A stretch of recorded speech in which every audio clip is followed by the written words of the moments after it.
तो आप सब जानते हैं होंडा एक ऐसा ब्रांड है जिसकी रिलायबिलिटी, सस्टेनेबिलिटी और लॉन्गेविटी के लिए जानी जाती है। तो अगर किसी बंदे ने ये गाड़ी चलाई हो, तकरीबन 5-6 साल चलाई होगी, 7 साल, तो उसकी लॉन्गेविटी का पूरा बता देता है। तो इस वक्त आज हमारे साथ हैं सचिन जी, जो सचिन जी की ये गाड़ी है अमेज़, जो इन्होंने ऑलमोस्ट 7 से 8 साल हो गए हैं तकरीबन चलाते हुए। और इनसे आज जानते हैं कि ये रिव्यू आपको मतलब गाड़ी का रिव्यू कम, ब्रांड का रिव्यू ज़्यादा मिलेगा। आपको इसकी रिलायबिलिटी और सस्टेनेबिलिटी के बारे में ज़्यादा पता चलेगा। तो नेक्स्ट फ्रेम में आपको दिखाते हैं, सचिन जी से मिलवाते हैं और उनसे जानते हैं इस गाड़ी की रिलायबिलिटी के बारे में।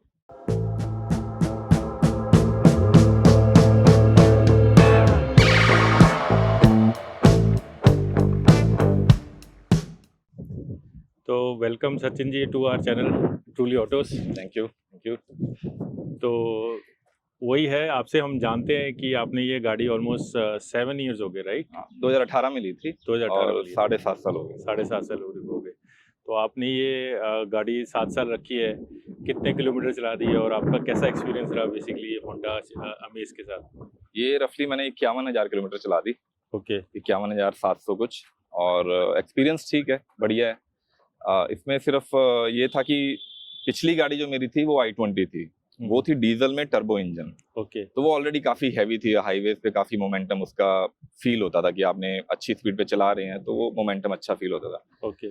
तो वो चीज मुझे शुरू में थोड़ी सी फील हुई थी, लेकिन बाद में मैंने रियलाइज किया कि पेट्रोल गाड़ी में नॉन टर्बो में वही चीज है, मतलब सेम है। अगर वो स्विफ्ट डिजायर चलाएंगे या Hyundai की एक्सेंट है, उन सब में सिमिलर ही चीज थी। तो उनके कंपैरिजन में ये गाड़ी काफी अच्छी स्टेबल लगी। हाईवे पे काफी स्टेबिलिटी इसकी फील हुई, मतलब तकरीबन आपने कितना चला दिया किलोमीटर इसको?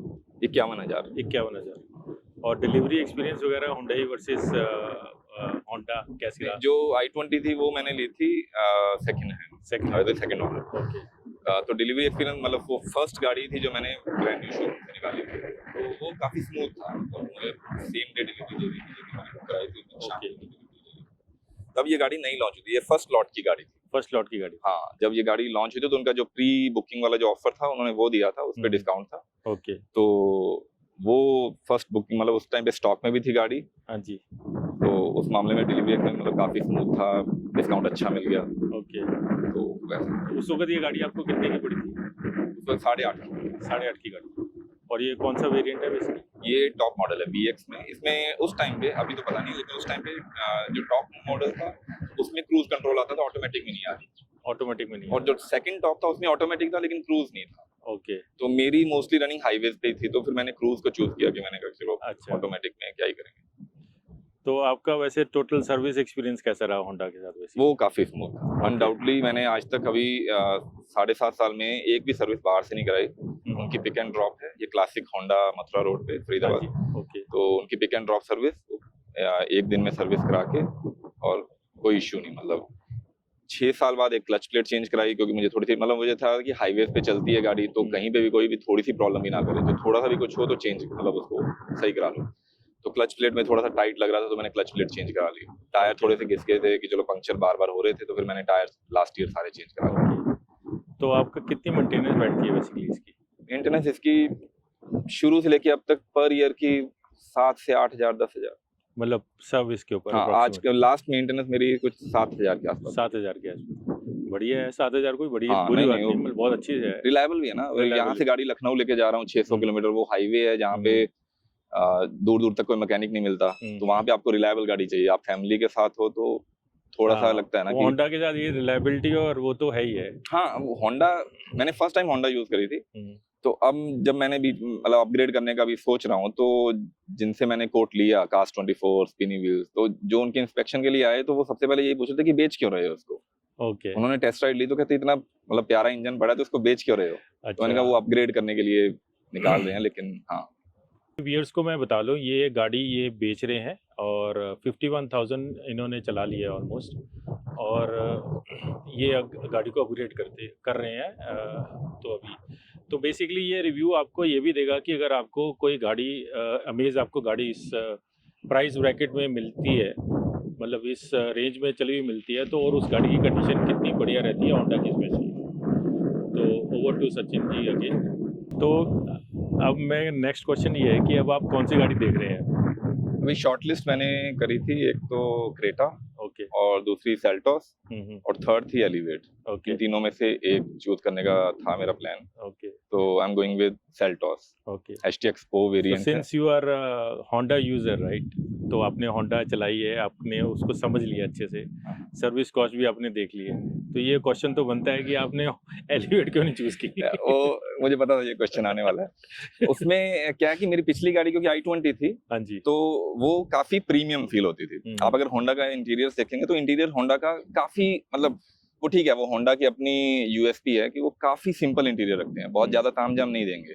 सिंपल सी स्क्रीन, सिंपल सा एक क्लस्टर, और उसका प्लस पॉइंट ये है कि उसमें आपको लेग स्पेस बहुत बढ़िया मिलता है। इसमें आप 5 लोग आराम से बैठ जाते हैं, लेग स्पेस अच्छा खासा है और लंबे रूट पे अच्छा चलता है। लेकिन क्योंकि मैं i20 से आया था तो मुझे होंडा में एक ये चीज थोड़ी सी लगी थी कि इंटीरियर्स में ये मार खा रही है। अच्छा। इंटीरियर्स में अगर आप इंटीरियर्स की क्वालिटी या प्रीमियमनेस को फील करोगे तो वो चीज Hyundai में ज्यादा अच्छी थी। हाँ, हुंडई में तो ये चीज अभी क्या है कि जब ये एलिवेट ट्राई करी तो एलिवेट में भी सिमिलर ही एक्सपीरियंस है, केवल वो 7-8 इंच की स्क्रीन, उसमें सनरूफ भी छोटी वाली पैनोरामिक नहीं दे रहे हैं वो। ओके। तो फिर वो फैमिली की भी एक चॉइस थी कि अभी चलो होंडा हो गई है मतलब उस मामले में, लेकिन अब थोड़ी सी प्रीमियम फील चाहिए हमें, इंटीरियर्स भी अच्छे गाड़ी के चाहिए हमें। तो उस चीज में अगर इंजन की बात होती तो मैं होंडा डेफिनेटली जाता, लेकिन ये फीचर की प्रीमियमनेस के चक्कर में मैं थोड़ा सा अभी सोच रहा हूँ कि सेल्टोस में जाएगा। तो जैसे आपने 7 साल चला ली है इसको, 51 ईयर्स, तो आज को आपको लगता है कि इसमें कुछ ऐसी कमी है, मतलब कोई ऐसी चीज़ है इंजन वाइज या बॉडी और शेल वाइज कि इसको यहाँ इम्प्रूव होना चाहिए था, या इसमें अभी आपको पूरी सेटिस्फाई हो, मतलब अभी भी प्रिस्टीन कंडीशन में है? नहीं, एक चीज का है, एक चीज का मुझे थोड़ा सा लगा था जो मैंने कंपेयर किया था i20, क्योंकि इसके जो इसके जो दरवाजे हैं हाँ ये जी। थोड़े से मुझे हल्के फील हुए थे। ओके।